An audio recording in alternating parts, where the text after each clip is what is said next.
आजच्या व्हिडिओमध्ये आपण गुढीपाडव्याला पूजा कशी करावी, पूजेसाठी काय काय साहित्य लागेल, त्यानंतर यावर्षी शुभ मुहूर्त काय आहे, तर ही सर्व गुढीपाडव्याविषयी संपूर्ण माहिती आपण बघणार आहोत। तर व्हिडिओ शेवटपर्यंत बघा। आणि सर्वप्रथम आपण पूजेसाठी काय काय साहित्य लागतं ते आधी बघून घेऊया। पूजा साहित्यांमध्ये आपल्याला लागणार आहे तर मी इथे आंब्याची डाळी घेतलेली आहे किंवा आंब्याची पाने, त्यासोबत कडुनिंबाची डाळी लागतील। तर आपल्याला कडुनिंबाच्या पानांसोबत अशी पांढऱ्या कलरची फुलं असलेली पाने घ्या, त्यांना खूप महत्त्व आहे त्या फुलांना। आणि नंतर इथं फुलांची माळ घेतलेली आहे।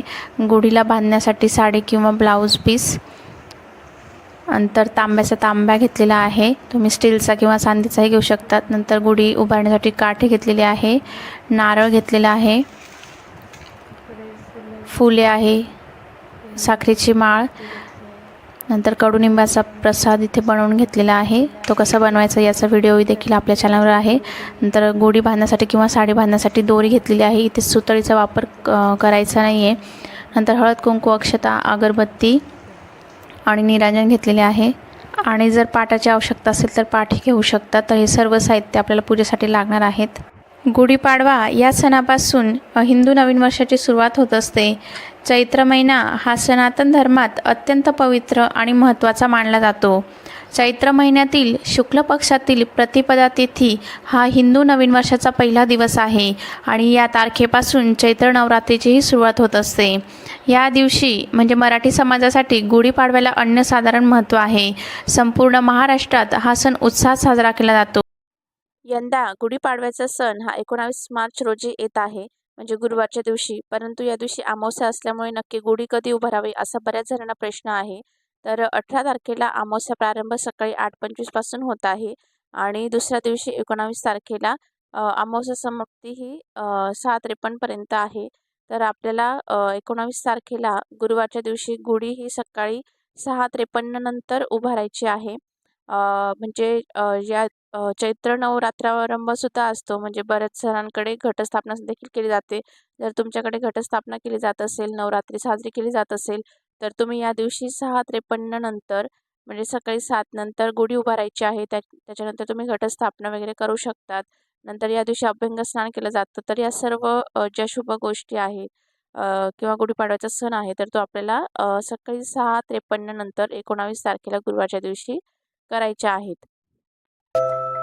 गुढीपाडव्याच्या दिवशी सकाळी लवकर उठून उटणे लावून सर्वांनी स्नान करावे। नंतर दाराला आंब्याचे फुलांचे तोरण बांधावे, घरासमोर रांगोळी काढावी आणि मग पूजेला सुरुवात करावी। तर आता पूजा कशी करावी ते आपण पुढे बघणार आहोत। सर्वप्रथम आपल्याला गुढी उभारण्यासाठी जी काठी घेतलेली आहे तर ती काठी स्वच्छ धुवून घ्यायची आहे आणि काठीलाही आपण हळद कुंकू लावून घ्यायचं आहे। त्यानंतर आपल्याला कळस तयार करायचा आहे। तर कळस तयार करण्यासाठी इथे लाल गंधाने 5 उभे असे पट्टे ओढून घ्यायचे आहे अशा पद्धतीने, आणि मध्यभागी स्वस्तिक काढायचं आहे।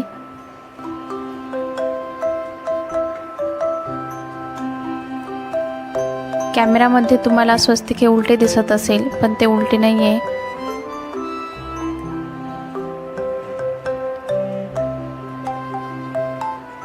तर असं आपल्याला कळस तयार करून घ्यायचा आहे। आता आपल्याला साडी नेसवायची आहे गुढीला, तर त्यासाठी मी इथे ब्लाऊज पीस घेतलेला आहे। इथे लाल कलरचा ब्लाऊज पीस घेतलेला आहे आणि आपल्याला बघा एकसारख्या अशा मिऱ्या करून घ्यायच्या आहे, छान व्यवस्थित बसतील अशा। तर तुम्ही साडी घेऊ शकतात। फक्त साडीचा किंवा ब्लाऊज पीसचा कलर हा नेहमी शुभ आणि आकर्षक असला पाहिजे, जसं की लाल, पिवळा, हिरवा, केशरी, त्यानंतर जांभळा, तांबडा असे शुभ रंग घ्या। काळा रंग घ्यायचा नाही आहे। आणि साडी जरी घेतली किंवा ब्लाऊज पीस घेतला तरी तो आपण वापरलेला नसावा, अगदी नवीन कोरी वस्त्र पाहिजे गुढीसाठी। तर बघा एकसारख्या छान अशा प्लेट्स आपल्याला पाडून घ्यायच्या आहे। जर इथे पिनची तुम्हाला गरज असेल तर पिननेही तुम्ही सेट करू शकतात। आणि त्यानंतर आपल्याला मी इथे एक सांगेल की तुम्हाला जितकी उंच काठी भेटेल ना तर तशी उंच काठी घ्या, कारण असं म्हणतात की उंच गुढी पाहिजे आणि साडी नेसवताना जर काठी जर उंच असेल ना तर साडी छान नेसवता येते। तर आपल्याला प्लेट्स घेतल्यानंतर काठीला आपल्याला साडी बांधून घ्यायची आहे दोरीने। त्यानंतर आंब्याची पाने, कडुनिंबाची पाने, फुलांची माळ, साखरेची गाठी, तर हे सर्व लावून आपल्याला गुढीला सजवायचं आहे. गुढीपाडवा या सणाला ऐतिहासिक, सांस्कृतिक आणि नैसर्गिकदृष्ट्या देखील खूप महत्त्व आहे. चैत्र महिन्यापासून वसंत ऋतूच्या आगमनाला सुरुवात होत असते आणि वातावरणात बदल झालेला असतो. जुनी वाळलेली पानं गळून झाडांना नवीन पालवी फुटते, तर आंब्याला मोहर येतो. या नैसर्गिक बदलाचे स्वागत करण्याची पद्धत असल्यामुळे हा सण साजरा केला जातो. गुढीला सजवण्यात येणाऱ्या प्रत्येक गोष्टीमागे शास्त्र आहे. वातावरणात वाढलेल्या उन्हाची काहिली कमी करण्यासाठी गुढीमध्ये कडुनिंबाची पाने लावली जातात. या दिवशी कडुनिंबाची कोवळी पाने खाण्याची ही प्रथा आहे. त्यामुळे या दिवशी कडुनिंब घालून तयार केलेला प्रसाद घेण्यामागेही शास्त्र आहे. तर कडुनिंबाची कोवळी पाने, फुले, चण्याची भिजलेली डाळ, जिरे, हिंग आणि मध मिसळून हा प्रसाद तयार केला जातो. कारण होळीनंतर वातावरणात उष्णता वाढायला लागते. या वातावरणात बदलाच्या काळात त्वचेचे विकार, पोटाचे विकार, सर्दी पडशांसारखे विकार होण्याची शक्यता असते. तर अशा वेळी शरीराची रोगप्रतिकारक शक्ती वाढण्यासाठी व पुढील काळात शरीर निरोगी राखण्यासाठी नवीन वर्षाची सुरुवात ही कडुनिंबाची सेवनाने केली जाते. त्यामुळे कडुनिंबाची पाने लावली जातात. त्यानंतर बघा, अशा पद्धतीने आपल्याला हे सर्व साहित्य घालून गुढीला छान असं सजवायचं आहे. आणि त्यानंतर आता इथे आपल्याला कलश अशा पद्धतीने पालथा ठेवून द्यायचा आहे. तर छान अशी गुढी सजवून झालेली आहे. आणि ज्या ठिकाणी गुढी उभारायची असेल ती जागा स्वच्छ धुवून पुसून घ्यावी. त्या ठिकाणी रांगोळी काढावी, फुलांनी सुशोभित करावे. घराच्या उंच गच्चीवर, गॅलरीत, घराच्या खिडकीत किंवा दारात गुढी उभारू शकतात, पण घराच्या उजव्या बाजूलाच आली पाहिजे. अशा पद्धतीने गुढी उभारावी. गुढी उभारल्यानंतर गंध, अक्षता, फुलं वाहून गुढीची पूजा करायची आहे. आणि गुढीसमोर कडुनिंबाचा नैवेद्य दाखवला जातो. तर कडुनिंबाचा नैवेद्य दाखवायचा आहे. समोर नारळ देखील ठेवायचा आहे. आणि त्यानंतर धूप, दीप, अगरबत्ती ओवाळून गुढीची पूजा करायची आहे. मनोभावे नमस्कार करायचा आहे.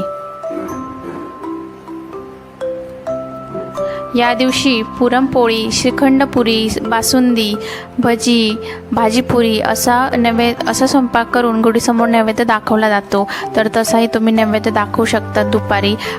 दिवसभर गुढी ठेवून संध्याकाळी पुन्हा हळद, कुंकू, अक्षता, फुलं वाहून गुढीची पूजा करून गुढी उतरवली जाते.